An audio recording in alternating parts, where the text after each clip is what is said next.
Assalamualaikum warahmatullahi wabarakatuh. Alhamdulillah, alhamdulillahilladzi arsala rasulahu bil huda wa dinil haq liyudhhirahu ala dini kullihi wa kafa billahi syahida. Asyhadu an la ilaha illallah wahdahu la syarikalah wa asyhadu anna Muhammadan abduhu wa rasuluh la nabiyya ba'dah.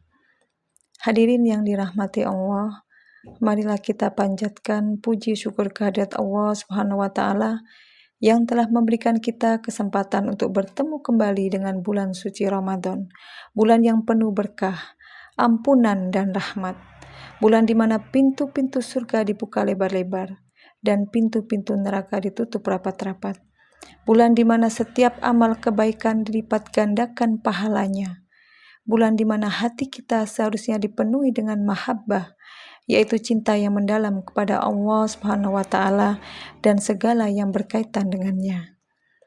Allah Subhanahu wa taala berfirman dalam Quran surat Al-Baqarah ayat 183.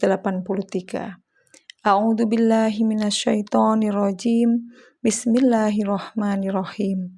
Ya ayyuhalladzina amanu kutiba alaikumusiyam kama kutiba alal ladzina min qablikum la'allakum tattaqun. Ya artinya, wahai orang-orang yang beriman, diwajibkan atas kamu berpuasa sebagaimana diwajibkan atas orang sebelum kamu agar kamu bertakwa. Nah, kita perhatikan dalam ayat tersebut Allah itu tidak berkata wahai manusia, tetapi ya ayyuhalladzina amanu, wahai orang-orang yang beriman. Nah, ini merupakan panggilan khusus, panggilan sayang dari Sang Pencipta kepada hambanya yang dicintai, yaitu orang-orang yang beriman. Kutiba, diwajibkan. Ini mengandung makna ketetapan yang penuh hikmah, bukan beban yang memberatkan. La'allakum tattaqun, agar kalian bertakwa. Ini dijelaskan sebagai upaya untuk meningkatkan kesadaran diri akan kehadiran Allah dalam setiap aspek kehidupan. Puasa Ramadan bukan sekedar menahan lapar dan haus, bukan sekedar menahan diri dari makan dan minum dari terbit fajar hingga terbenam matahari, tetapi puasa adalah madrasah, tempat kita melatih diri untuk menjadi pribadi yang lebih baik. Yang pertama, dengan puasa kita bisa menahan diri dari perkataan yang sia-sia. Berapa banyak dari kita yang masih bergosip, berbohong, atau berkata kasar saat berpuasa. Padahal Rasulullah SAW bersabda, barang siapa yang tidak meninggalkan perkataan dusta dan perbuatan dusta, maka Allah tidak butuh dari laparnya dan hausnya. Hadis riwayat Bukhari.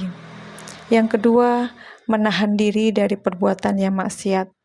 Berapa banyak dari kita yang masih menonton tayangan yang tidak senonoh atau melakukan perbuatan yang melanggar syariat saat berpuasa, padahal puasa adalah kesempatan untuk membersihkan diri dari dosa-dosa.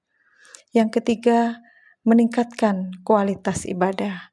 Mari kita manfaatkan Ramadan ini untuk memperbanyak ibadah, baik itu ibadah mahdo maupun ibadah hoiru mahdo. Seperti sholat tarawih, membaca Al-Quran, berzikir, bersedekah, berdakwah, dan sebagainya.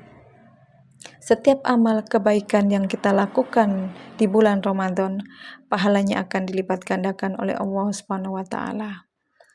Ramadan ini bukan tentang seberapa lama kita menahan lapar, tapi seberapa dalam cinta kita kepada Allah.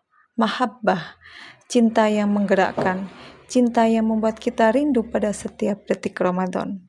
Dengan cinta, sholawat tarawih yang panjang terasa ringan, membaca Al-Quran menjadi penyejuk hati, dan setiap suapan sahur dan iftar menjadi nikmat yang tak terhingga. Nah, bagaimana kita membangun mahabbah Ramadan? Yang pertama, kenali Allah lebih dekat. Baca Al-Quran. Jadi bukan hanya sekedar membaca, tetapi kita merenungkan maknanya. Dengan berdoa, tapi bukan hanya sekedar meminta, tapi berdialog dengan Sang Pencipta. Kemudian dengan zikir, jadi bukan sekedar ucapan, tapi penghayatan akan keagungan Allah. Yang kedua, kita teladani Rasulullah Shallallahu Alaihi Wasallam.